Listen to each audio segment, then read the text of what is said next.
কি ভাবছেন আজ আমি এত খুশি কেন? আপনাদের সাথে সবটাই শেয়ার করব।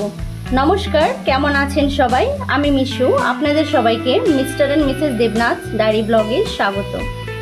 আজ আমি খুশি এগুলোর জন্য। হ্যাঁ, আমি চিংড়ি মাছের জন্যই খুশি, কারণ চিংড়ি মাছগুলো আমার বরমশাই গঙ্গা দিয়ে ধরে নিয়ে এসেছে। কাল ধরে নিয়ে এসেছিল, কিন্তু কাল আর রান্না করা হয়নি। তো ভাবলাম আজই আপনাদের সাথে একটি রেসিপি শেয়ার করি। আপনারা আমার হাতে আরও একটি জিনিস খেয়াল করেছেন, কি বলুন তো? পটল। তো আজ আমি কি রেসিপি করতে চলেছি কেউ কি বলতে পারবেন? হ্যাঁ, পটল দেখে তো সবার মনে এটাই আসবে যে আমি পটল চিংড়ি করব। ঠিকই ধরেছেন, আমি পটল চিংড়িই করব, কিন্তু এর মধ্যে একটি টুইস্ট আছে। তো ভিডিওটি স্কিপ না করে পুরোটাই দেখুন, না দেখলে বুঝতে পারবেন না কি আছে এর মধ্যে।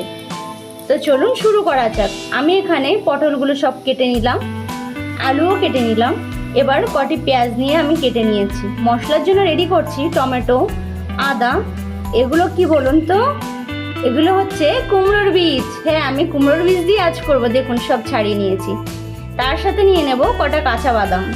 সবগুলো ভালো করে পেস্ট করে নিয়েছি। এতে এবার দিয়ে দেব লঙ্কার গুঁড়ি, 2 চামচ জিরের গুঁড়ি, হলুদ। এবার দিয়ে দেব অল্প একটু জল, তাতে দিয়ে দেবো 2-4টে কাঁচা লঙ্কা। এবার আমি কড়াইটা বসিয়ে দিলাম। কড়াই গরম হয়ে গেছে, এতে আমি এবার তেল দিয়ে দিচ্ছি। যে পটলগুলো ধুয়ে রেখেছি সেগুলো আমি এবার দিয়ে দিচ্ছি তেলে, ফ্রাই করে নেব। এবার পটলগুলোর মধ্যে আমি একটু লবণ, সামান্য হলুদ দিয়ে ভালো করে ফ্রাই করে নেব। দেখুন পটলের কালারটা চেঞ্জ হয়ে গেছে। এবার তেলগুলো সব ঝরিয়ে আমি নিয়ে নিচ্ছি।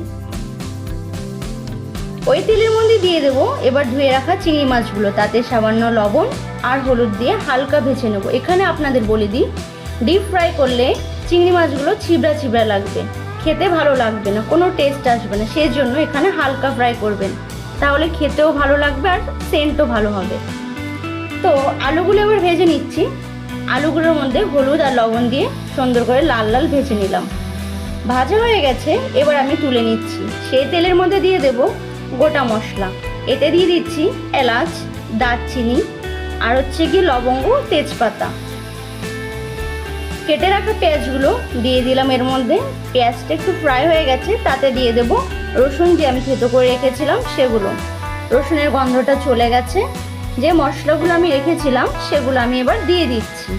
দিয়ে ভালো করে মশলাগুলো নেড়ে ছেড়ে ভালো করে কষিয়ে নেব। দেখুন তেল বেরিয়ে গেছে। তারপরে আমি এর মধ্যে দিয়ে দিলাম পটল, চিংড়ি, আলু সব একসাথে দিয়ে ভালো করে আমি কষিয়ে নেব, সামান্য একটু জল দিয়ে। ভালো করে কষাতে হবে যতক্ষণ এর মশলা থেকে তেল না বেরোয়। দেখুন সাইড দিয়ে তেল বেরিয়ে গেছে। এবার আমি নিয়ে নিলাম চিনি সামান্য আর লবণ, পরিমাণ মতন লবণ দিয়ে দিয়েছি। এখানে হয়ে গেছে। দেখুন কালারটা কত সুন্দর এসছে না? এটা যদি এখন রুটি দিয়ে খাওয়া যায় খুব টেস্টি লাগবে, দারুণ লাগবে। তো আর দুপুরবেলা তো, তাই কষানো কষানোর থেকে একটু পাতলা হালকা ঝোল দিয়ে খাওয়াটা বেটার। দেখুন আমার তরকারি এখানে হয়ে গেছে। এতে আমি দিয়ে দিচ্ছি গরম মশলার গুঁড়ি। দেখে লোভ লাগছে তো? গিয়ে শিগগিরই বানিয়ে ফেলুন। বানিয়ে গিয়ে আমাকে কমেন্ট করে জানাবেন কেমন হয়েছে। দেখুন তরকারি কালারটা আমার রান্না হয়ে গেছে, বসে আছে বরমশাইয়ের জন্য।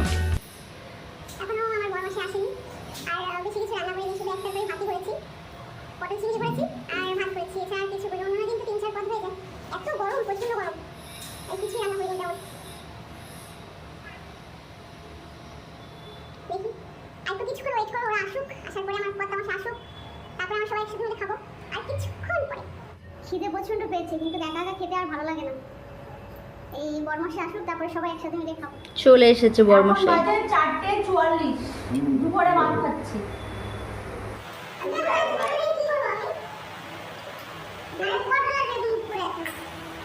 ভাবছেন তো কি হলো? বরমশাই বলছে এখানে তুমি শুধু এই তরকারিটাই করেছো, আর কিছু করোনি? এত গরমে কি আর ভালো লাগে? এখন আমার বর ছাড়া আমার বর ভালো বুঝলো।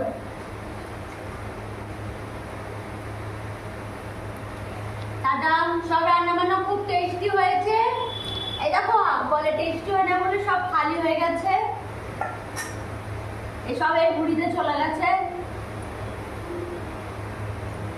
টাটা সবাইকে, লাইক শেয়ার সাবস্ক্রাইব করবেন, টাটা।